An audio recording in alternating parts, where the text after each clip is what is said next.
9 March আমাৰ বৈবাহিক জীৱনৰ 4টা বছৰ সম্পূৰ্ণ হ'ল। সেইবাবে ৰাতিয়ে লগত যিহেতু আছোঁ এটা প্লাম কেক কাটি এনেকৈ সৰুকৈ চেলিব্ৰেট কৰিলোঁ। আৰু পিছদিনা হাজবেণ্ড ডিউটিলৈ যোৱাৰ আগত মোক এনেকৈ ধুনীয়াকৈ সেন্দুৰ অকণমান লগাই দিছে আৰু ঘৰতে পূজা কৰি ল'লোঁ। ইয়াৰ পাছত আৰু আমি তিনিও মিলি ফটোকপি তুলিলোঁ।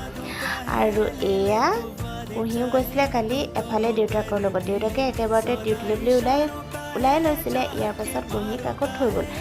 আৰু এয়া মই 5 দিনীয়া এটা কেকৰ প্ৰশিক্ষণ লৈ থকাৰ বাবে কালি শেষৰ দিন আছিল আৰু কেক বনাবলৈ গ'লোঁ। এইটো হৈছে আমাৰ এনিভাৰ্চাৰী কেক আৰু এই বিস্কিটটি আমি ঘৰতে বনোৱা, মানে কেক প্ৰশিক্ষণত তাতে বনোৱা। আৰু হাজবেণ্ড অহাৰ পাছত আমি 4টি মিলি কেক কাটিছোঁ।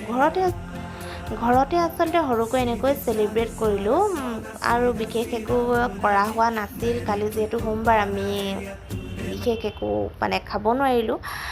সেয়ে এয়া কুঁহিয়ে ৰখি আছে কেকটো খাম বুলি। আৰু অৱশ্যে তাই বুজি পায় দেই, কেক বনোৱাৰ পাছতো যেতিয়া কেক আনো মই তাইক কওঁ দেউতা আহিলেহে খাবা বুলি, তেতিয়া ৰখি থাকে। আৰু এয়া মিঠাই আমাৰ বিল্ডিঙৰ সকলোকে বিলালোঁ। এয়া হৈছে হাজবেণ্ডে দিয়া এনিভাৰ্চাৰী গিফ্ট দেই।